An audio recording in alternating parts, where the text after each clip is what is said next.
രാജപുത്രി മഹത്വത്തോടെ നിലകൊണ്ടു.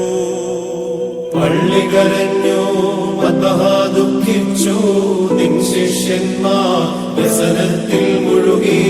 അത്യുന്നതനാം മണവാളാസ്തുതിയൻ ദൈവം ചൊല്ലി സ്തുതി പാടും നിങ്ങൾ. അത് എന്നേക്കും തന്നെ. വാതിലടക്കിൻ, ശാന്യ പോയിടുവിൻ, കർത്താവ് വരും, വാതിൽ തുറന്നു തരും. അത്യുന്നതനാം മണവാളാസ്തുതിയൻ ദൈവം ചൊല്ലി സ്തുതി പാടും നിങ്ങൾ. ഇടയന്റെ പുഞ്ചിരി ഇടനെഞ്ചിൽ തെളിയുന്നു, നിരുപമ ചൈതന്യം ഭൂവിൽ നിറയുന്നു. പ്രഭയാൽ പൂരിതമാം നിൻ സ്മരണകളിൽ പ്രണമിച്ചിടുന്നു ശ്രേഷ്ഠാചാര്യ.